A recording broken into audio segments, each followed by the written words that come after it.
Deixa eu adivinhar, você já tentou tirar um conector e quando você colocou o aparelho simplesmente não ligou mais? Ou você pegou um aparelho para tentar desbloquear a conta Google e você não conseguiu? Ou quando você foi fazer aquela solda, aquele conector derreteu e você não conseguiu achar outro? Bom, hoje eu vou te falar quais são os piores erros que os iniciantes no conserto de celular cometem e como você pode evitar, bacana? Então fica comigo até o final do vídeo.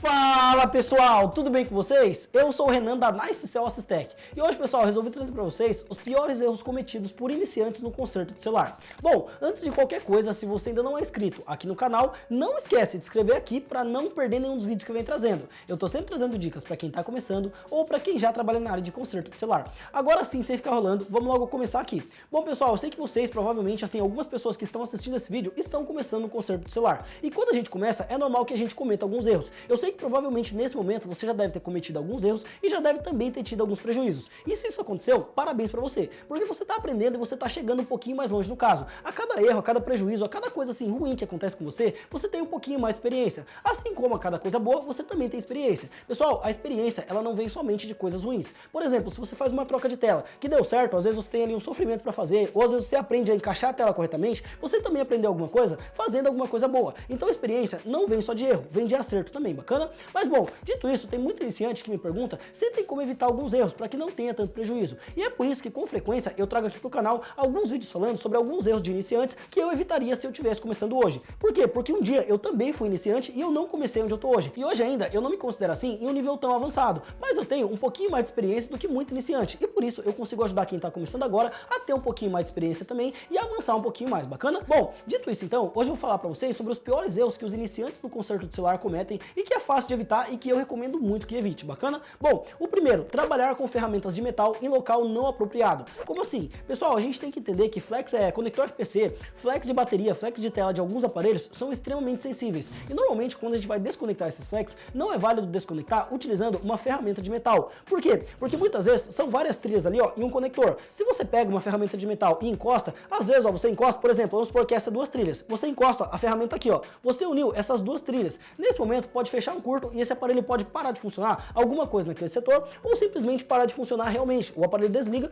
e não liga mais. Então é importante que se você estiver começando agora, você evite, ó, utilizar essas ferramentas, ó, que são ferramentas aqui, ó, de metal em praticamente qualquer setor da placa, porque assim você evita também de fechar curto ou ter algum prejuízo. Outra coisa importante, pessoal, com ferramentas de metal é que a gente tem que maneirar na força. Como assim? Às vezes você vai tirar alguma coisa da placa e não tá saindo, então você força. O único problema é que a ferramenta de metal, ela não entorta. Quando você força, ela vai. Às vezes você tá forçando ali, ó, para tirar a placa da carcaça. Só que tem um parafusinho ali em cima segurando a placa. Você força, força, força e quando ela sai, trinca a placa do cliente. Então é importante, se você tá puxando e não tá saindo, para, respira, analisa o que tá segurando aquele componente ou aquela placa, verifica certinho e depois você tenta de novo. Porque às vezes se você forçar muito, vai sair, mas tem um preço depois, bacana? E bom, dito isso então, vamos passar aqui pro segundo erro que muito iniciante comete, que é trabalhar com a placa energizada. Renan, o que é a placa energizada? Pessoal, a gente tem que entender que quando a gente pega o aparelho desligado e conecta a bateria, nesse exato momento já começa a correr uma energia pela placa. Essa energia é uma tensão chamada de tensão primária.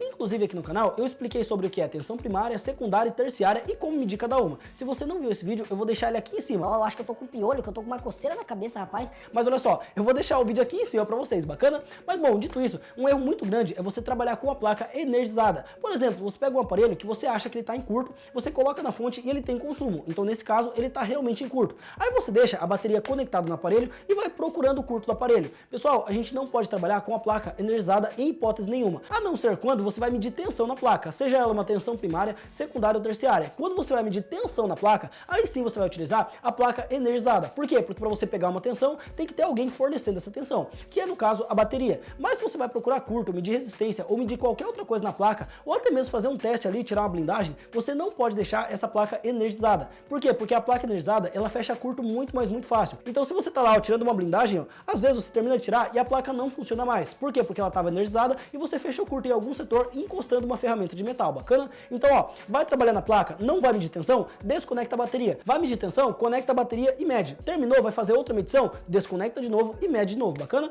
Bom, dito isso, agora vamos passar aqui pro terceiro erro. Pessoal, eu só vou pedir para vocês focarem bastante nesse segundo erro, porque esse erro já me deu muito prejuízo e eu sei que também pode te dar. Então presta muita atenção nele, bacana? Agora sim, vamos pro terceiro erro. E o terceiro erro é trabalhar sem proteção antiestática. Renan, o que é proteção antiestática? Pessoal, o nosso corpo, o corpo humano, ele libera uma energia. Essa energia é chamada de energia eletrostática. Se a gente pegar aqui, ó, uma placa qualquer, eu vou pegar essa placa ativadora aqui, mas se a gente pega a placa de um celular aqui, ó, sem proteção, o nosso corpo, muitas vezes, ele vai liberar toda a nossa energia na placa do aparelho. E às vezes essa energia é um excesso de energia muito grande que o aparelho não suporta. Então é muito fácil você pegar uma placa, tocar ela e fechar curto nessa placa. Aí você coloca na fonte e ela não funciona mais. Aí você fala, ué, mas eu não fiz nada. Na realidade você fez, você não se protegeu para pegar aquela placa. Então a primeira coisa que a gente tem que fazer é utilizar uma proteção antiestática, que é uma proteção aqui, ó, que vai proteger o aparelho contra a energia do nosso corpo. Renan, qual proteção eu utilizo? Pessoal, aqui eu utilizo duas, ó, que é a minha manta antiestática, olha só, e a minha luva antiestática também. Você não tem que usar as duas, bacana? Você tem que usar somente uma se você estiver começando agora. Renan, qual delas eu compro? Eu sempre recomendo que você compre a manta antiestática. Por quê? Porque ela é mais fácil de você se organizar, ó. Se você está trabalhando aqui, ó, com o celular, você consegue colocar uma parte dele aqui,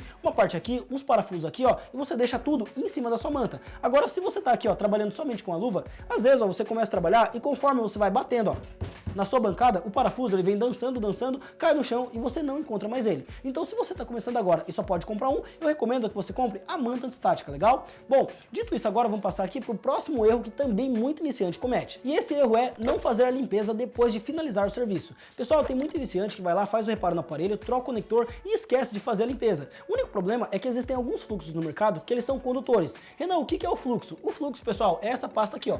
Olha só, essa pasta que a gente utiliza, opa, quase desparafusei aqui. Essa pasta aqui, ó, que a gente utiliza para, no caso, fazer a troca de algum componente da placa. Quando você vai trocar, por exemplo, um conector, você vai lá, passa um pouquinho de fluxo para a solda soltar mais fácil. Inclusive aqui no canal eu tenho um vídeo onde eu falo sobre a diferença de fluxo de solda, pasta de solda e pasta para soldar. Diferente do que muita gente pensa, não é a mesma coisa. Eu vou deixar o vídeo aqui em cima para você, bacana? Mas um erro muito grande que muito iniciante comete é ir lá, ó, passar o fluxo no caso, trocar o conector e depois não limpar, só entregar para o cliente. Pessoal, esses fluxos aqui, ó, alguns deles, eles são condutores. Como assim condutores? Por exemplo, você passa ali na placa e ele não conduz a eletricidade. Passa uma semana, 2, 3 semanas, ele começa a conduzir a eletricidade. E a gente sabe que o conector normalmente vai ter de 5 a 12 trilhas. Por quê? Porque é 5 trilhas para um conector V8 e 12 trilhas para um conector tipo C. Normalmente, pessoal, essas trilhas ligadas através ali do nosso fluxo de solda podem fechar curto e por isso o aparelho pode parar de carregar e muitas vezes ocasionar um curto no setor de carregamento que não tem como recuperar. Então é extremamente importante que você não esqueça de fazer a limpeza. Terminou o serviço, pega a escova, álcool isopropílico e limpa bem. Tira todo o excesso de pasta de solda, de fluxo, de sujeira, tudo que você puder. Deixa o mais limpo possível para entregar para o seu cliente, bacana? E bom, vamos passar aqui agora para o nosso quinto e último erro que muita gente comete, que eu não recomendo de jeito nenhum que você cometa, que é não passar os riscos para o cliente. Pessoal, a gente tem que entender que existem alguns reparos no conserto de celular que envolvem riscos, e é extremamente importante que a gente passe esse risco para o cliente,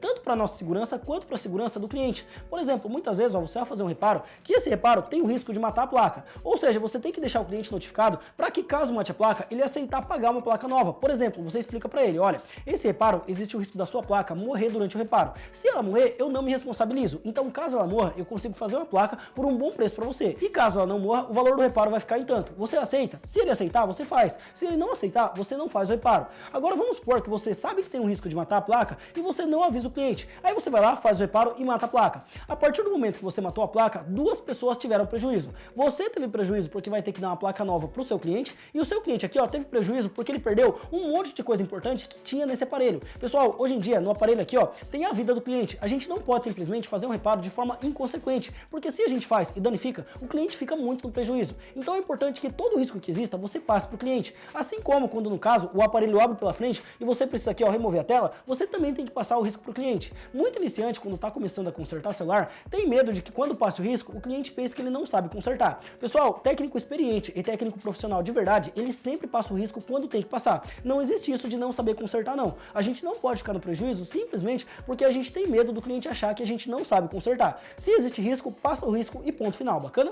Bom, dito isso, eu espero que você tenha gostado do vídeo e eu espero também que ele tenha ajudado cada um de vocês. Agora, eu te vejo no próximo e tchau, tchau!